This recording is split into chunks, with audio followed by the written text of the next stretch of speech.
Good afternoon everyone. ये Shambhavi astro solutions का learn astrology with विवेक पाठक का थर्ड एपिसोड है। अभी तक हमने क्या किया, इनिशियली हमने एस्ट्रोलॉजी को समझा, उसके सभी एस्पेक्ट को थोड़ा थोड़ा टच किया, उसके बारे में इंट्रोडक्टरी सेशन लिया। सेकंड में हमने भाव को, ये जो हाउसेस होते हैं 12 हाउसेस, इसको बहुत अच्छे से समझा और मल्टीपल लेयर्स पे समझा कि भाव का सोल रिप्रेजेंटेशन क्या होता है, भाव जीवन के जितने भी एस्पेक्ट्स हैं, तो कौन सा भाव जीवन के किन किन एस्पेक्ट को प्रभावित करता है या रिप्रेजेंट करता है। आज भाव का एक छोटा सा पार्ट बच गया है, वहां से हम शुरू करें, ठीक है। और राशियां क्या होती हैं और उसके बारे में हम जानकारी लें, ठीक है। तो शुरू करते हैं। कल मैंने जो आपको बताया था, आप बताइए कि क्या बताया था भाव के बारे में। सभी के कोर कैरेक्टरिस्टिक बताई थी, सभी हाउसेस की से हमारा फर्स्ट हाउस है वो हमारा सेल्फ को बताता है, ठीक है। सेकंड हाउस है वो हमारी सेविंग्स को बताता है, फिर थर्ड हाउस है वो हमारे एक्सप्रेशन को बताता है कि हम कितना एक्सप्रेस कर पाएंगे। फोर्थ हाउस है वो हमारा हैप्पीनेस को बताता है, हैप्पीनेस मतलब हमारे हाउस को बताता है, जो ड्रीम हाउस वाला है उसको बताता है। फिफ्थ हाउस हमारी जो पर्सनल हैप्पीनेस, दूसरों को दिखाने के लिए चीज होती है, जो खुद की खुशी जिसमें होती है। तो बेसिकली कल ये बताया था कि सोल रिप्रेजेंटेशन क्या है, और 9 राशियां 12 राशियां होती हैं, 9 प्लैनेट्स होते हैं। तो किसी भी कंडीशन में 3 घर तो खाली होंगे ही। तो खाली घर जो होंगे जन्म के समय पे किसी जातक की कुंडली में कम से कम 3 घर खाली होंगे ही। ऐसी संभावना हो सकती है कि केवल 2 ही घर भरे हुए हों, मिनिमम 2 तो भरे ही होंगे, 3 खाली होंगे ही। मान लीजिए राहु केतु सारे घर, राहु वगैरह सब आ गए, केतु उसके सामने 7 आ गया, कोई भी एक केतु, सारे ग्रह यहाँ हो सकते हैं और एक ग्रह यहाँ हो, तो बाकी सब भी खाली हो सकते हैं। मिनिमम 2 में तो होंगे ही प्लेनेट, ये समझाना चाह रहा हूँ, और मिनिमम 3 तो खाली होंगे ही होंगे। बात समझे मेरी? क्या समझे, एक्सप्लेन कर। मिनिमम हमारे ग्रह जो है वो मिनिमम 3 में तो खाली रहेगा ही, मतलब कम से कम 3 में तो खाली रहेगा ही। और ये भी हो सकता है कि ये तो खाली रहने वाला हो गया। एक हो गया किस किस घर में कम से कम कितने घरों में ग्रह हो सकते हैं, तो 2। क्यों हो सकते हैं ऐसा? क्योंकि राहु और केतु एक दूसरे के डायगोनल होते ही हैं, वो कभी साथ नहीं आ सकते। तो सारे ग्रह एक जगह हो सकते हैं, राहु के साथ या केतु के साथ, और उसका जो बचा रिमेनिंग है वो वहां हो जाएगा। तो ये एक पॉइंट हो गया, ठीक है। भाव का जो एक लास्ट बचा हुआ है बताने को, वो ये कि सुप्त भाव किसे कहते हैं। एक खाली भाव हो गया और एक होगा सुप्त भाव। सुप्त भाव, हाँ, सुप्त मतलब कोई भी भाव जो पूरी तरह से स्लीपिंग मोड में है। ज्यादातर संस्कृत शब्दों का ही प्रयोग करूंगा क्योंकि वो ही रियल है। समझने के लिए हम इसको हाउस कह सकते हैं, बट बेसिकली ये भाव, हाउस एक घर, एक 4 दीवारी हो सकता है। भाव सिर्फ एक 4 दीवारी नहीं होती। भाव मतलब होता है कि उस जगह पे क्या एनवायरनमेंट है। तो सुप्त भाव के बारे में हम जानेंगे। सुप्त भाव वो भाव होता है, एक भाव तो वो होता है जो खाली हो, ठीक है। तो खाली होने से उस भाव के जितनी भी एस्पेक्ट्स हैं लाइफ के, उस भाव से रिलेटेड एस्पेक्ट्स, उसमें कमी आती है या इम्बैलेंस आता है। कमी या ज्यादा की जगह हम बोलेंगे इम्बैलेंस आता है, वो ज्यादा सही शब्द होगा। जस्ट इमेजिन जिस वो भाव खाली है और किसी और ग्रह की उस पर दृष्टि भी नहीं है। मैं समझाऊंगा दृष्टि क्या होती है, वो इसके बाद ही समझाऊंगा, लेकिन दृष्टि भी नहीं है तो वो कंप्लीटली सुप्त हो जाता है, स्लीप मोड में चला जाए। तो जब अगर कोई भाव कोई पूरी तरह से स्लीप मोड में चला जाए तो आप ये मान के चलिए उस भाव में नेगेटिव रिजल्ट ही मिलेंगे। या अगर वो कोई पॉजिटिव भाव होगा, जैसे 4th हाउस काफी पॉजिटिव माना जाता है ना, 10th हाउस पॉजिटिव माना जाता है, काफी सारे लग्न पॉजिटिव माना जाता है। तो अगर पॉजिटिव हाउस सुप्त हो जाए तो उससे संबंधित सारे पॉजिटिव एस्पेक्ट आपको रिजल्ट देने ही बंद कर दे, ठीक है। और पॉजिटिव हो फिर चाहे नेगेटिव हो फॉर दैट मैटर, उस भाव से रिलेटेड आपको परेशानियां देखने को मिलेंगी क्योंकि वो एक्टिव नहीं है, कंप्लीटली स्लीप मोड में है, ठीक है। दृष्टि में समझाऊंगा, जब मैं ग्रह समझाऊंगा तब उनकी दृष्टि भी समझाऊंगा। तो अभी सिर्फ इतना समझ लो कि मान लीजिए यहाँ पे सन है, यहाँ पे मून है, सेट, और यहाँ पे सैटर्न है, ठीक है। सब सारे ग्रह आ गए। अब किसी भी ग्रह की मान लो लग्न पे दृष्टि नहीं पड़ी, तो लग्न अगर सुप्त भाव हो गया, खाली हो और दृष्टि ना हो, तो वो सुप्त भाव हो जाएगा। सिंपल, इतना समझ लो। तो ऐसी स्थिति में अगर लग्न किसी का सुप्त हो गया ना, वो व्यक्ति जीवन में इल्यूजन में ही रहेगा। उसे ये नहीं पता होगा मैं कौन हूं, मैं क्या कर रहा हूं, कुछ भी रैंडम काम करते रहेगा, खुद पे कॉन्फिडेंस नहीं होगा, है ना। इस तरह की उसकी लाइफस्टाइल को, सेल्फ से रिलेटेड जितनी चीजें हैं वो सब डाउनग्रेड हो जाएंगी, डाइल्यूजन हो जाएगा, उसमें उनको भ्रम में रहेगा, खुद के बारे में रहेगा। जैसे सेल्फ की बात है, अगर वो ये खाली घर हुआ तो उसे पता ही नहीं होगा, धन की अहमियत नहीं समझेगा, धन को सेव नहीं करेगा, सदुपयोग नहीं कर पाएगा। फैमिली, जितने भी इससे रिलेटेड इश्यूज हैं, फॉर दैट मैटर किसी भी भाव से रिलेटेड जीवन के जितने भी एस्पेक्ट्स हैं, उन एस्पेक्ट्स में कमी आएगी ही आएगी। एक बड़ा दोष माना जाता है। मैं आगे चल के आपको दोष भी समझाऊंगा, योग भी समझाऊंगा, ठीक है। तो एक बड़ा दोष माना जाता है। तो सुप्त भाव की डिफरेंट रेमेडीज होती हैं, मतलब जनरल से डिफरेंट रेमेडीज होती हैं। वो रेमेडीज लास्ट का पार्ट है समझाने के लिए, तो मैं आपको बताऊंगा। तो सुप्त भाव क्या समझे, जल्दी से बताओ। सुप्त भाव जिसमें जो एक्टिव नहीं है, जो हाउस एक्टिव नहीं है, जिसके ऊपर पहले तो पूरा एम्प्टी है वो, और उसके बाद में जो दूसरे जो हाउसेस है वहां से भी दूसरे ग्रह की भी उसके ऊपर दृष्टि नहीं बन रही। तो वो हम ये कोशिश करेंगे कि अब हम संस्कृत में ही बात कर रहे हैं, भाव बोले, हाउस ना बोले, भाव बोले, और ग्रह बोले, ग्रह मतलब प्लैनेट्स, ग्रह बोले, भाव ग्रह, कोशिश करना उसका उपयोग करें। उससे क्या होगा कि जो जिस मूल भाषा में ये साइंस बनी है लोगों तक वो पहुंचे। नहीं तो लोग इंग्लिश में बोल बोल के उसको, इंग्लिश का कोई औचित्य नहीं है ना। जिस लैंग्वेज में जो ज्यादा हायर लैंग्वेज है उसी लैंग्वेज के शब्द यूज करें तो ज्यादा सही है, ठीक है। तो एक तो खाली हो और उस पर किसी भी ग्रह की दृष्टि ना हो, तो वो ग्रह सुप्त, वो भाव सुप्त भाव कहलाता है, ठीक है। और सुप्त भाव होने से उस पर्टिकुलर भाव, जो भी भाव सुप्त है, उससे संबंधित सारे एस्पेक्ट लाइफ के जो हैं उनमें बहुत इम्बैलेंस आ जाता है, उसका कोई लाभ नहीं मिल पाता, नुकसान होता है उस भाव से रिलेटेड, ठीक है। अब हम आगे बढ़ते हैं। ये तो मतलब जितने भी भाव के बारे में मैंने समझाया ऑलमोस्ट 85% 90% तक समझा दिया है। आगे और भी बहुत सारी चीजें आएंगी वो मैं समझाऊंगा, ठीक है। एक और बात भाव के बारे में अभी बता ही देता हूँ। एक रूल होता है भावात भावम। क्या होता है? भावात भावम। हाँ, ये समझ लो पहले। भावात भावम से मतलब है संस्कृत शब्द का भाव से भाव का संबंध, भाव से भाव के इम्पैक्ट्स, भाव से भाव के रिलेशनशिप्स। क्योंकि जब हम फलित करना शुरू करेंगे, जब हम कुंडली पढ़ना सीखेंगे, तो ये बहुत इंपॉर्टेंट एस्पेक्ट होता है। तो फॉर एग्जाम्पल, ये हुआ सेल्फ, ये हुआ फैमिली, ये हुआ यंगर सिबलिंग्स। अभी अगर सिर्फ एक एस्पेक्ट को लेके चलते हैं, ये हुआ मदर, ये हुआ चाइल्ड, ये हुआ मामा, अभी रिलेशनशिप, ये वाइफ ऑब्लिक हस्बैंड, ये हुआ एज, है ना, ये हुआ फादर, ऐसे समझाऊंगा, ठीक है। तो सेल्फ से दूसरा फैमिली का घर होता है, सेल्फ से तीसरा छोटे भाई बहनों का घर होता है, सेल्फ से चौथा मदर का घर होता है, सेल्फ से पांचवा बच्चों का, चिल्ड्रंस का होता है, सेल्फ से छठवा मामा का होता है। क्यों होता है मामा का? क्योंकि मदर से वो तीसरा है। सेल्फ से तीसरा क्या हुआ? छोटे भाई बहनों का। तो मदर से तीसरा क्या हुआ? मदर के छोटे भाई बहनों का। वो मामा, वो मौसी जो आपकी माँ से छोटे हैं। अच्छा, समझे? ध्यान से समझना इसको। सेल्फ से छोटे भाई बहन तीसरा है, तो माँ भी तो अपनी सेल्फ है, तो माँ का ये सेल्फ हो गया, तो माँ से तीसरा ये हो जाएगा, इसलिए मामा या मौसी। और यंगर, समझे? अब ये एज का हो गया। अब मुझे बताओ, पांचवा बच्चों का होता है ना, तो माँ से पांचवा भी बच्चों का होगा।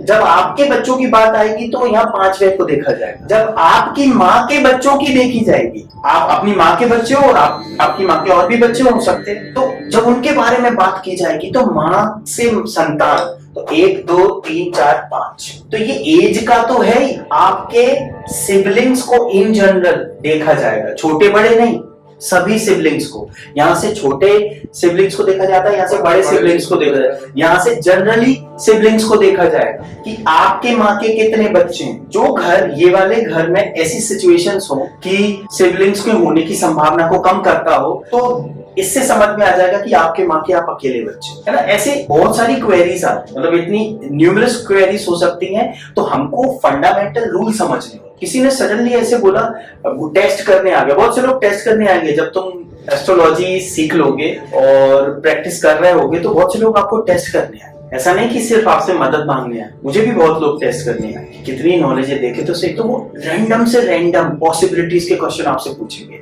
आप जानते हुए भी कि आपको टेस्ट कर रहे हैं। आप उस टेस्ट को बहुत पेशेंटली लेना और अपनी नॉलेज पे भरोसा करना और उसको देख के अपना बेस्ट रिजल्ट देना। तो समझ गए, माँ से पांचवा घर आपके दूसरे भाई बहनों इन जनरल की उनकी कितनी संतानें हैं उस पर डिपेंड करे, है ना।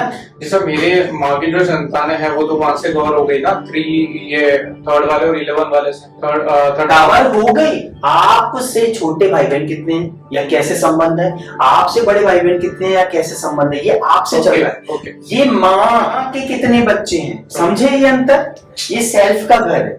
जब कोई कहता है यार मेरी माँ की तो कुंडली है ही नहीं या मेरी वाइफ की कुंडली तो है ही नहीं या नहीं है, कैसे कुछ तो बताओ उसके बारे में, तो हम आपकी ही कुंडली से बहुत सारी बातें आपके दूसरे रिलेटिव्स के बारे में बता सकते। ठीक है, ये ही भावत भावम का संबंध है कि एक भावत भाव। हाँ, ये अभी एक एस्पेक्ट के बारे में बता रहा हूँ लाइफ। ठीक है, अब सेल्फ से छठा रोग ऋण शत्रु का होता है ना।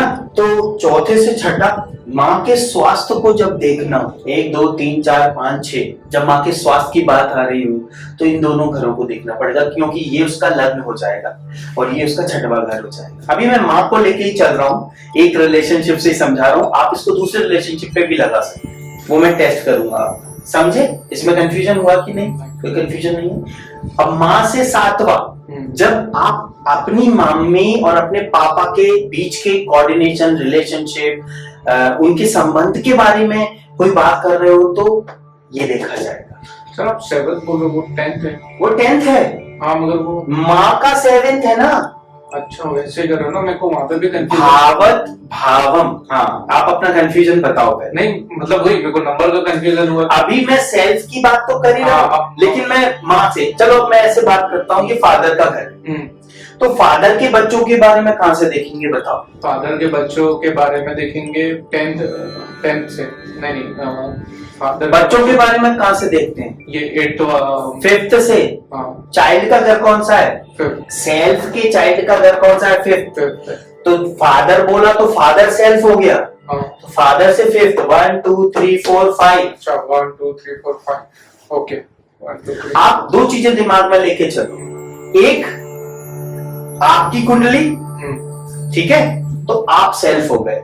अब आप जिस भी रिलेशनशिप के बारे में ज्यादा जानकारी जानना चाहते हो, जैसे माँ के बारे में जानना चाहते हो कि मेरे बहुत से लोग बच्चे बोलते हैं कि हमारे मम्मी पापा में काफी लड़ाई होती है, तो आखिर ऐसा क्यों है और कैसे सही होगा, क्या सही हो सकता है? तो फिर आप माँ से 7वां घर देखो जो कि 10वां बनता है। 1 2 3 4 5 6 7। समझे?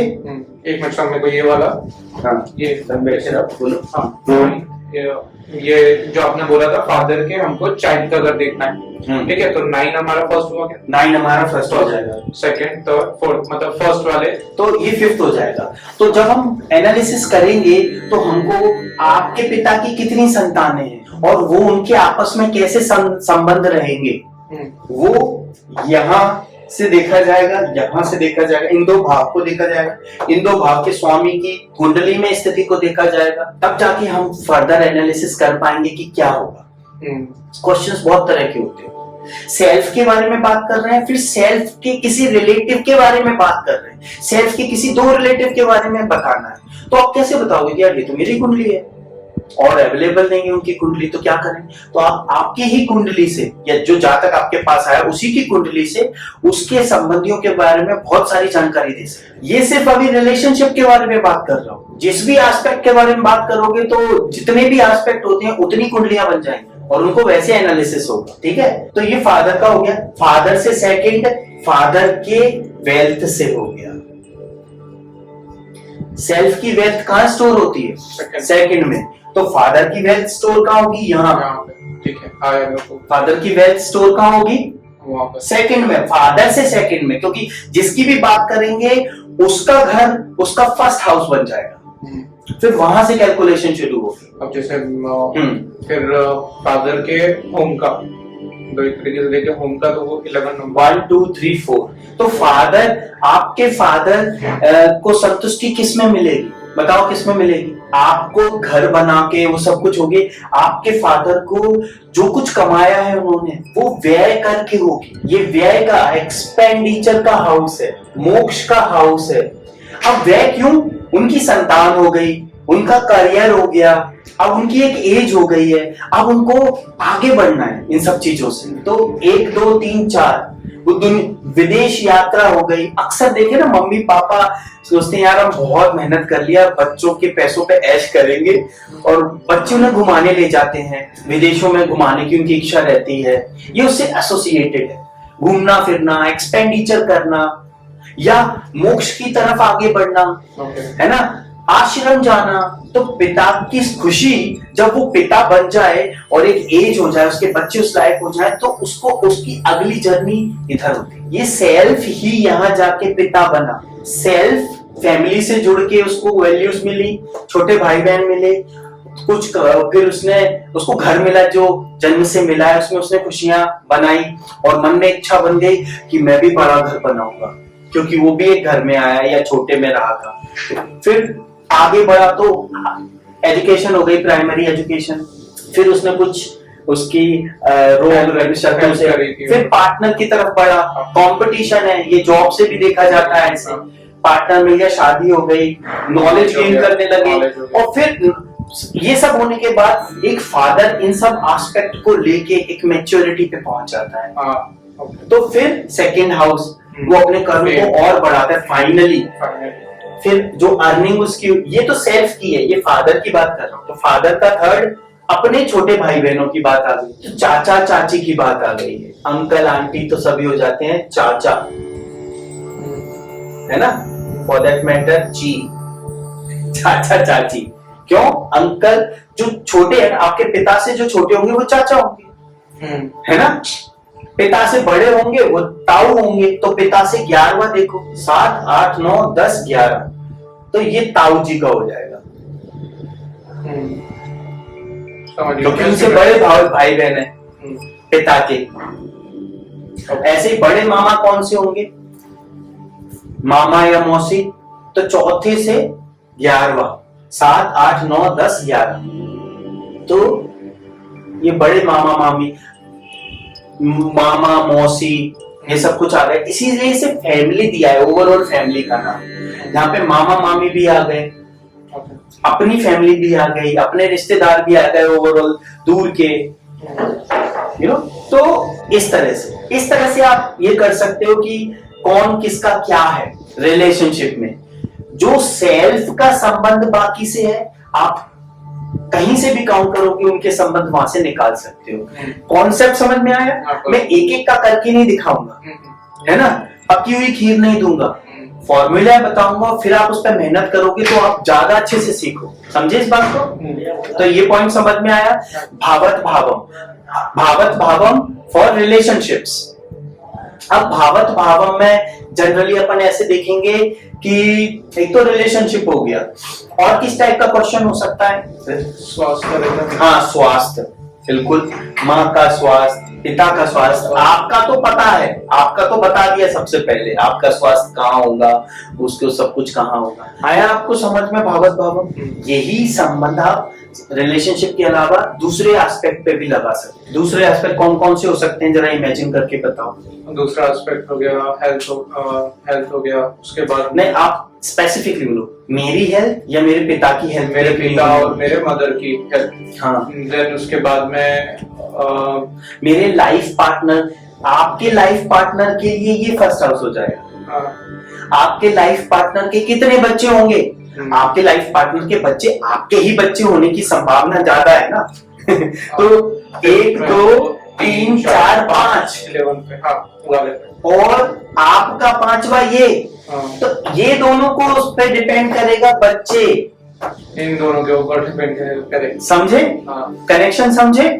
आपकी वाइफ और आपके मेल के बच्चे होंगे, तो आपका बच्चे होने की संभावना या असंभावना या परेशानियां या पॉजिटिव एस्पेक्ट यहाँ से और इसके स्वामी की स्थिति से देखेंगे, और इनका इसके स्वामी की स्थिति से देखेंगे, मान लो ऐसी कोई कॉम्बिनेशन बन जाए कि इस ग्रह का स्वामी यहाँ बैठा हो, इस ग्रह का स्वामी यहाँ बैठा हो और बहुत सुंदर होके अच्छी स्थिति में बैठे हो, या दोनों ही हाईली नेगेटिव स्थिति में बैठे हो, तो वैसे रिजल्ट्स मिलेंगे। लेकिन आप जनरली समझ लो कि अगर दोनों अच्छे बैठे हैं तो आपकी संतान बहुत अच्छी संतान, उसका स्वास्थ्य है ना, और उसकी बुद्धि, ये सारी चीजें बहुत अच्छी होंगी। वो कब हो पाएगा? जब आप दोनों की कुंडली अच्छे से मिली। I love her very much, I don't care about the kundli, मैं तो बस इसी से शादी करूंगा। बाद में जब गुड़ गोबर होगा, जब मुसीबतों का पहाड़ टूटेगा, जब हैंगओवर उतरेगा रोमांस का, जब जिंदगी की हकीकत सामने आएगी, तब पता पड़ेगा यार वो सही कह रहे थे। तो मैं स्ट्रॉन्गली सजेस्ट करता हूं, आपके बिलीव्स क्या है वो डजंट मैटर। आप जब शादी करने जाएं तो उन दो जातकों की कुंडली को डिटेल्ड में अच्छे से मिला लें। जब ये कैटेगरी, ये एक स्टेप पूरा हो जाए, उसके बाद आपको उसकी सुंदरता देखनी है देखें, पैसा देखना है देखें, जो देखना है देखें। कम से कम ये एनर्जी वाइज एक दूसरे के साथ अलाइन हो, मैक्सिमम अलाइन। 100% अलाइन कोई नहीं होता, मैक्सिमम अलाइनमेंट हो उनकी एनर्जीज में, एक दूसरे के पूरक हो मैक्सिमम, तो बहुत अच्छा है। परेशानियां तब भी आएंगी जीवन में, लेकिन आप उन परेशानियों को भी एक साथ मिलके उन परेशानियों से लड़ोगे, आपस में नहीं लड़ोगे। तो ये एक बहुत इंपॉर्टेंट एस्पेक्ट हो जाता है। और दूसरा कुछ एग्जांपल दो भाव। और सर एक जैसे ये रहता है कि मदर फादर बच्चों के साथ में रहेंगे कि नहीं रहेंगे। हाँ, बिल्कुल बिल्कुल, क्योंकि आधे से ज्यादा चीजें आती हैं, क्वेश्चंस आते हैं रिलेशनशिप्स के बारे में, आधे, और कुछ आते हैं करियर के बारे में, और बहुत थोड़े आते हैं स्पिरिचुअलिटी के बारे में। आप ये मान के चलिए 70% लोग, मैं अपने डेटा से बता रहा हूँ, 70% लोग रिलेशनशिप और करियर इन दो चीजों में आते हैं। बहुत ही रेयर लोग आते हैं जो पूछते हैं यार मेरे जीवन का उद्देश्य क्या है, स्पिरिचुअल कुछ क्वेश्चन पूछने। बहुत कम लोग आते हैं, जबकि वो सबसे इंपॉर्टेंट क्वेश्चन है।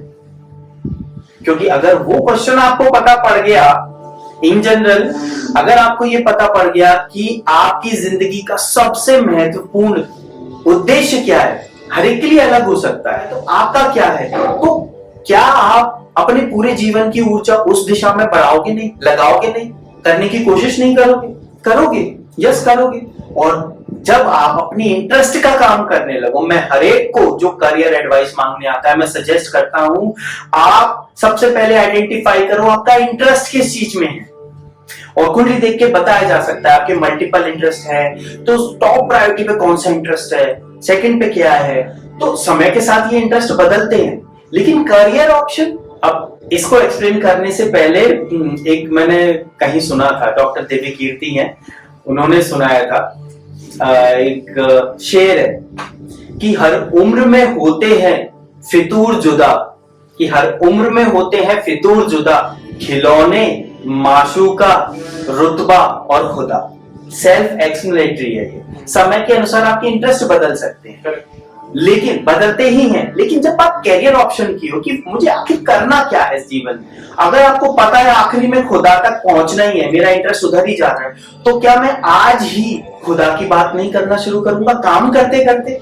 अगर मुझे स्पिरिचुअलिटी में जाना है और कोई मुझे बता दे कि आपका फ्यूचर तो स्पिरिचुअलिटी में ही है, अगर मुझे कोई ये बता देता तो मैं एमबीए तो करता ही करता, करियर भी परस्यू करता, लेकिन शुरू से एक्टिव हो जाता, तो आज मेरी जो गति है उससे हो सकता है आज से बेहतर सिचुएशन में होता, हो सकता है मैं आपको आश्रम में पाया जाता, या जो भी कर रहा होता जन कल्याण का बड़ा काम कर रहा होता, जल्दी से पैसे कमा लेता कि मुझे आगे बढ़ना है तो पैसे की जरूरत पड़ेगी। ये मेरा सोचना है। नहीं, सेम मेरे साथ में वैसे ही हुआ। मैं आया तो किसी और पर्सपेक्टिव से था, फिर उसके बाद में मेरे को पता पड़ा, तो फिर मैंने भी स्टार्ट एज अली, मतलब ऐसे देखे जाए तो आपके बात हुई थी हमारी, उसके बाद में विद इन अ मंथ मैंने आपको बता दिया था कि I want to also learn. तो ये क्या होता है, सही समय पे मिल जाए ना कि हमारा इंटरेस्ट किधर है। तो मैं जब बता रहा था कि अगर हमें ये जानकारी मिल जाए कि हमारा इंटरेस्ट किधर है, तो हम अपने जीवन को बहुत अच्छी तरीके से जी सकते हैं और समय पे वो सब काम कर सकते हैं जिन कामों को करने के लिए हम बने हैं। तो identifying the purpose of life, you know, it could be different for everyone. Ultimate purpose तो एक ही है, वो हमारे पुराणों में भी लिखा है, आज मैं उसकी बात नहीं कर रहा हूं। But to acquire that purpose बहुत सारे काम हमें करने हैं, तब वहां तक पहुंच पाएंगे, है ना। इतने सारे एंटेंगलमेंट्स हमारे साथ जुड़े हुए हैं जिनसे बचते हुए, उनको सॉल्व करते हुए आगे बढ़ना होता है। तो उसके लिए हमें कुछ ना कुछ जीवन में कर्म करना होता है। तो वो क्या कर्म है जो सबसे आसानी से हमें उस ओर ले जा पाएगा? I am talking about that, and I would highly recommend कि अगर हम कोई ऐसा काम चूज कर लें जिसमें हमें बहुत इंटरेस्ट हो, तो हम सूनर और लेटर सफल जरूर होंगे, मटेरियल वेल्थ भी और अल्टीमेट स्पिरिचुअलिटी भी। तो मेरे हिसाब से दोनों ही इम्पोर्टेंट है। यस, दोनों ही इंपॉर्टेंट है। त्याग तब इंपॉर्टेंट होता है जब आपने कमाई हुई वस्तु का किया हो, वस्तु या for that matter any other thing. Relationship भी आपने पूरा जिया हो, अपनी पत्नी के साथ सारे संबंध अच्छे से निभाए हो, अपने परिवार के साथ बच्चों की जिम्मेदारी पूरी करते हुए आप आगे बढ़ो, तो वो सस्टेनेबल ग्रोथ मानी जाएगी। आप करके छोड़ना के यस, है ना। तो ये है। अब आप आगे बढ़ते हैं। मैंने कहा कि स्पिरिचुअलिटी कि ये एस्ट्रोलॉजी की इस जर्नी में स्पिरिचुअलिटी के बिना मैं आगे नहीं बढ़ सकता। एक और चीज मेरे को जो एस्ट्रोलॉजी में अच्छी लगी, वो मतलब जो आपके साथ में और अपना कन्वर्सेशन होता है उसमें अच्छा लगा।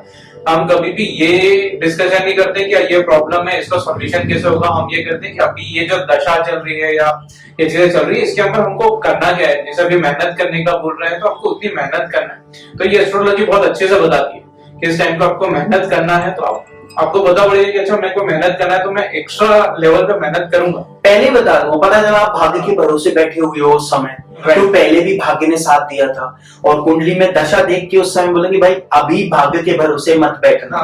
यू नो, पहले से ही मान लो कि जैसे मैंने अपनी एक पोयम में बोला है, झुका सिर और बढ़ते कदम, झुका सिर और बढ़ते कदम आपके प्रारब्ध और संचित के सभी चिन्ह मिटाएंगे। मतलब वो पूरी पोयम है, उसमें मैंने बताया झुका सिर से मतलब है समय खराब चल रहा है, तो ज्यादा ऊंची आवाज मत करो, ज्यादा ईगो मत दिखाओ, एक्सेप्ट करो और बस कीप मूविंग फॉरवर्ड। तो झुका सिर और बढ़ते कदम आपके सभी प्रारब्ध और संचित के चिन्ह मिटाएंगे। इस तरह से आगे मैंने उसमें बोला है। तो एक्सेप्टेंस जरूरी हो जाता है। और मान लो आपका बहुत अच्छा समय चल रहा है, तो उस समय में मैं बहुत ज्यादा रिकमेंड करता हूं कि बॉस, ये छठवां घर याद आया, हेल्थ, रोग, ऋण, शत्रु, कंपटीशन से बचना है, रोग, ऋण, शत्रु और कंपटीशन से बचना है। Start helping others and that will be the best way to help yourself. इस छठवें घर का सोल रिप्रेजेंटेशन है helping others is the only way to help yourself. तो जब आपका अच्छा समय चले तब तो ये करो ही। मैं आपको बुद्ध के बराबर नहीं मानता कि बुरे समय में भी जो है उसे शेयर करो, वो उतनी अपेक्षाएं नहीं है मुझे आजकल के लोगों से, है ना। लेकिन जब आप एक लिमिट क्रॉस कर जाओगे, एक लेवल पे पहुंच जाओगे, तब आपको ये लगेगा कि अगर मैं जीवित भी हूं ना तो भी किसी की मदद कर सकता हूं, मेरे पास पैसे नहीं है तो भी। इसका एक एग्जांपल बताता हूं। मैंने कहीं वीडियो देखा था कि बारिश हो रही है तेज, एक भिखारी रोड पे बैठा है, एक पॉलिथीन ओढ़ के किसी तरह से आधा अधूरा भीग रहा है, बैठा है, और कहीं से उसे एक कार निकली और ऐसे फेंक के रोटी फेंक गई उसकी साइड। लोगों को तमीज नहीं है दान करने की भी, दान करके वो एहसान समझते हैं, कॉलर ऊंची करते हैं, जबकि दान करना अपनी पास्ट के लोन की ईएमआई चुकाना होता है।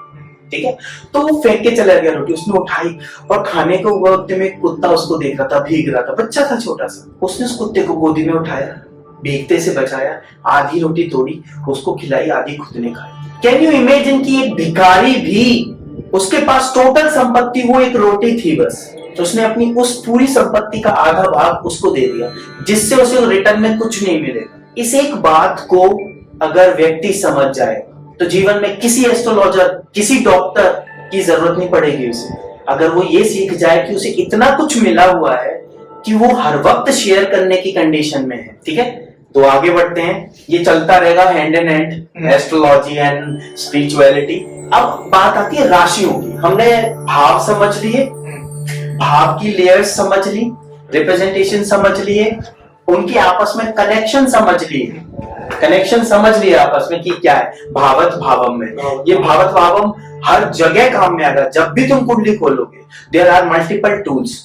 सो अगर आपको इनिशियली कुछ समझ नहीं आ रहा है कुंडली में तो आपको और लेयर्स यूज करनी होंगी, तो भावत भावम यूज करना होगा, फिर नवमांश देखनी पड़ेगी, फिर चलित देखनी पड़ेगी। ये जब हाउ टू रीड कुंडली का टाइम आएगा तो मैं बताऊं। आप ऐसा खाना खाओ कि जिससे आपकी मेमोराइजिंग कैपेसिटी बढ़े, मेमोरी को इकट्ठा करने की और प्रोसेस करने की। आपका ये जो प्रोसेसर है ना, ऐसा खाना खाओ जिससे ये एक्टिव रहे। ठीक है, आगे बढ़ते हैं। राशियां, राशि कितनी होती है? 12 राशि होती है। 12 राशि होती है। नाम बताओ, हिंदी में बताओ। पहले मैं बताता हूँ, मैं पहले हिंदी में बताता हूँ। मेष राशि जिसका रिप्रेजेंटेशन होता है 1, वृषभ राशि जिसका रिप्रेजेंटेशन होता है 2, मिथुन राशि 3, कर्क राशि 4 और सिंह राशि 5, कन्या राशि 6, तुला राशि 7, वृश्चिक राशि 8, धनु राशि 9, मकर राशि 10, कुंभ राशि 11 और मीन राशि 12। ठीक है, अब इन्हें इंग्लिश में बोलेंगे। एरीज, टॉरस, जेमिनाई, कैंसर, लियो, वर्गो, लिब्रा, स्कॉर्पियो, इस तरह से Scorpio, Sagittarius, Capricorn, Aquarius and Pisces. तो अगर आप किसी को समझा रहे हो तो ये हिंदी और इंग्लिश वर्जन हो गया। ठीक है, मैं आपको स्क्रीनशॉट्स दे दूंगा, उसकी कोई प्रॉब्लम। अब हम ये मानेंगे ये राशियां हो गई, तो क्या हमेशा यहाँ पे 1 होता है? ये क्वेश्चन तो पूछते ना आगे पूछना ही पड़ता, कंफ्यूज हो जाते। नहीं, ये जो कुंडली मैंने बनाई है जिसमें 1 यहाँ होता ही होता है, उसे बोलते हैं काल पुरुष कुंडली। काल पुरुष कुंडली से मतलब है एक्सटेंडेड कुंडली, कि भाई जनरली ऐसा होता है ना। तो अभी मैंने कहा था ना, बहुत सारी चीजें आगे बढ़ के भाव के बारे में और आएंगी। तो मेरा लग्न कन्या है, तो ये जो 6 है यहाँ पे आ गया। लग्न कन्या है, ये फर्स्ट हाउस होता है, भाव होता है, फर्स्ट भाव, पहला भाव होता है, उसे लग्न कहना है। इस समय आप भाषागत चीजों पे मत जाना, क्योंकि मराठी में लग्न को शादी करना कहते हैं। नहीं, वो तो है ना, उन सब पे मत जाना। आप इस समय सिर्फ वो जो मैं कह रहा हूँ उस शब्द से वही अर्थ लगा। ठीक है, तो मेरा कन्या लग्न है। अगर ये 6 है तो यहाँ 7 हो गया, यहाँ 8 हो गया, यहाँ 9, 10, 11, 12, 1, 2, 3, 4 एंड 5। सर, आप जैसे बोल रहे हो कि आपका लग्न कन्या है ना? लग्न मतलब आपकी राशि नहीं, फिर लग्न फर्स्ट हाउस में कौन सी राशि है उसको लग्न कहते हैं। अच्छे से डाइजेस्ट कर लो। ठीक है, फर्स्ट हाउस में कौन सी राशि है, क्योंकि जो राशि होगी उसी की अगली राशि यहाँ होगी और कुंडली वैसी हो जाएगी। यहाँ 1 है तो यहाँ 2 होगा और यहाँ फिर 12 हो जाएगा अकॉर्डिंगली। यहाँ 6 है तो ये 6 कैसे आया ये नहीं समझ रहा। हाँ, ये 6 ऐसे आएगा। आपके पास्ट में कर्म कैसे रहे, आप कैसी स्थिति में पैदा होते हो, किस जगह पे, किस समय और किस डेट को आप कहां पैदा होगे, उस समय का गोचर में क्या, वो जो 360 डिग्री स्काई में कैसी स्थिति है वो डिफाइन करेगी कि उस समय चंद्रमा कहाँ है। उससे राशि पता पड़ेगी और उस समय गोचर में लग्न क्या है, लग्न में क्या है। ये मैट्रिक्स को ऐसा उठाओ और ऐसे लगा दो उस 360 डिग्री में, नक्षत्र मंडल में, विजिबल यूनिवर्स में। मैंने सबसे पहले दिन कहा था ये एक मैट्रिक्स है। कैलकुलेशन का तरीका उन्होंने इजाद किया, फाइंड किया और उसको ऐसे लगाया। तो उस समय 6 नंबर इस हाउस में दिख रहा था। ये एक लेंस है और उसको ऐसे लगा दिया, समझे? मैं आपको ये हैंड मूवमेंट करके ये करके इसलिए बता रहा हूं, उससे जल्दी समझ में आएगा। यू गॉट इट कि मैं क्या कह रहा हूं? एक्सप्लेन करो अपने शब्दों में। मतलब सबसे फर्स्ट तो ये हुआ कि जो हाउसेस है वो डिपेंड करेगा कि हमारा जब राशि जो पहली वाली जो हमारी जो राशि है, राशि नहीं लग्न। अच्छा हाँ, आप राशि कह दो। आप ये कहो, आप राशि पे मत जाओ अभी। फर्स्ट हाउस में कौन सी राशि होगी ऐसे कहो। फर्स्ट हाउस में कौन सी राशि होगी ये डिपेंड करेगा जिस दिन आप पैदा हुए हो उस समय ग्रह नक्षत्र की दशा क्या है। इसको फिर से कनेक्ट कर। मैंने क्या कहा, कर्म का सिद्धांत कहता है कि पास्ट लाइफ्स में जितने भी आपने कर्म किए हैं, उन अच्छे और बुरे, उन सभी कर्मों को भोगने के लिए आपकी आत्मा, मतलब आप ही आत्मा हो, ये तो शरीर है, तो वो आत्मा ऐसी जगह पे जन्म लेती है जहां पे उन सब कर्मों को भोगने के लिए उसको अच्छा एनवायरनमेंट मिले। आपके बुरे कर्म मान लो पैसे से रिलेटेड आपने किए थे पास्ट में, तो अब आपकी आत्मा ऐसी जगह जन्म लेगी जहां पे पैसे को लेके क्राइसिस होगी, ताकि पैसे की वैल्यू समझ में आ सके उसे। कॉन्शियसली आत्मा वहीं जन्म लेती है जहां ये सब उसे भोगना है, ताकि इन सब प्रारब्ध और संचित के कर्मों का ऋण चिन्ह मिटाएंगे। ये जो मैंने पोयम में बोला था ना, तो वो ऐसी जगह जन्म लेना चाहते हैं जहां पे उसको सारे कष्ट भोग लिए जाएं, जो भोगना बाकी है, और सारे सुख भोग लिए जाएं, ताकि वो आगे फॉरवर्ड मूव ऑन कर सके टुवर्ड्स द अल्टीमेट। और जैसे ही आत्मा जन्म लेती है वो भूल जाती है कि उसने क्या किया, और फिर वो इसी चक्र में घूमते रहते हैं। तो जिसे सारे साधु, सारे ज्ञानी पुरुष, सदगुरु क्या बोलते हैं कि जीवन के इस चक्र में कब तक घूमते रहोगे, आंखें खोलो अपनी। तो वो इस चक्र की बात कर रहे हैं। आत्मा लेती तो जगह सही जगह जन्म है, लेकिन उसको जगाने के लिए किसी गुरु की जरूरत होती है। चाहे वो एक एस्ट्रोलॉजर बहुत छोटी चीज होती है और गुरु बहुत बड़ी चीज होती है। हम तो कहते हैं ना, गुरु ब्रह्मा गुरु विष्णु गुरुर्देवो महेश्वरा गुरु साक्षात परब्रह्म तस्मै श्री गुरुवे नमः। तो हमने तो उन तीन त्रिशक्ति से भी ऊपर गुरु को मान लिया। तो गुरु होना बहुत बड़ी बात है। तो क्यों बड़ी बात है? क्योंकि वो हमें बताता है कि भाई ये जीवन का चक्र है, ऐसे ऐसे तुम जा रहे हो, तुम्हारी कुंडली में भी दिख रहा है। और अक्सर गुरु को कुंडली देखने की जरूरत नहीं पड़ती, वो बहुत ऊंचे लेवल पे होते हैं। तो कहते हैं ये करो तो सब सही हो जाएगा, आगे बढ़ो। अक्सर आपने गुरुओं को ये बोलते हुए देखा होगा, है ना। तो आप ऐसी जगह जन्म लेते हो, उस समय, उस परिस्थिति में, उस प्लेनेटरी सिचुएशन, सेलेस्टियल अरेंजमेंट्स क्या है उस समय, उस हिसाब से डिसाइड होगा कि लग्न में कौन सी राशि है। जैसे सर मेरी जो राशि है तुला, ठीक है।